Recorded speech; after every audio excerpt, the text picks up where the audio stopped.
Hey, what's going on, everyone? It's your friend Bats. My name is Jared, and this is Batman number 159, Hush Part 2, by Jeph Loeb, Jim Lee, Scott Williams, and Alex Sinclair. As I had said in my previous review of the previous issue of Batman Hush 2 in Batman 158, that I didn't like it, that it felt really dated, and it did feel that nothing has happened. It's kind of feels like the same thing that happened last Hush, where it starts off with Batman getting hurt and he gets saved by a chick, and they're kind of building up this kind of mystery, and not much really happened.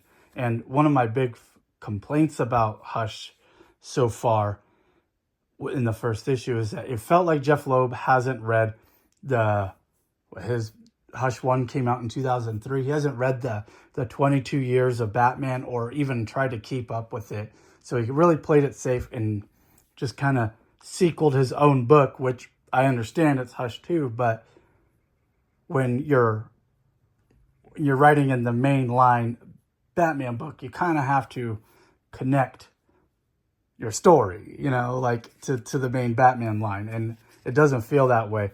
And it still feels that way, where he's only kind of writing Hush 2. He's not writing anything new with Batman or following up anything before, which I get. They probably told him Alfred was killed several years ago, and Alfred's not going to be in the book. So it's probably the only noticeable thing. And however, I did really enjoy this issue much more than I enjoyed the last one. And that's because there was some, I wouldn't say excitement, but there was more drama, right? And so Batman is trying to save the Joker from dying from Hush's incident from the last issue. And he goes to Leslie, and she doesn't have the right equipment. And so Batman's like, make it happen. And so then he takes him back to the cave, does some scans of him. And that's when Jason Todd shows up, and they have this back and forth. And it's a cool scene. It's cool action. Not the best action, I guess, now as I'm re-looking at it. A lot of close-ups. But it reads well, and it was a fun scene.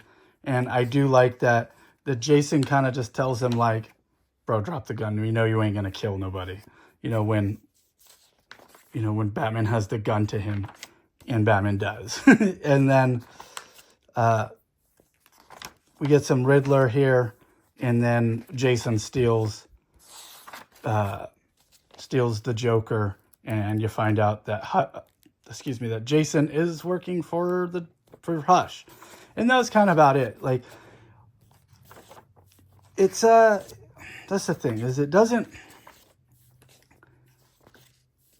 I see a lot of people saying it sucks, and I don't want to go that far, because you have pages like this, and I'm not the biggest Jim Lee fan, but I do appreciate his work, and I think Jeph Loeb is a great writer, but he's definitely past his prime.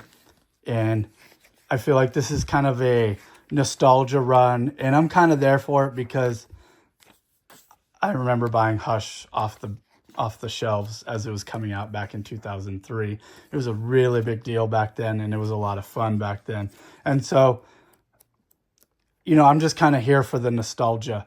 And as much as it feels like nothing has changed in Batman, and I think that's kind of the reason I'm having this, like a lot has happened in Batman, but it feels like nothing has happened, so it feels dated. And I think a lot of that has to do with, I've been reading Batman for almost 3 decades now, and this was a big deal 22 years ago, and this isn't a big deal now 22 years later. And I was in a very much different place in my life as a person when Hush 1 was coming out. And I'm in a way completely different point in my life now, almost 40, with Hush 2 coming out. And it feels like nothing has happened in Batman, where I know that's not the case. And so I'm enjoying it, but I'm having a hard time with it. I like it, but I'm like, yeah, this is just kind of a nostalgia run, and I'm going to enjoy what I can out of it. So I don't think it's going to have that hard-hitting, like, iconic, rememberable, stay in print forever kind of thing. But it is what it is. It's Jeph Loeb and Jim Lee doing Hush 2. So I'm enjoying it, I guess.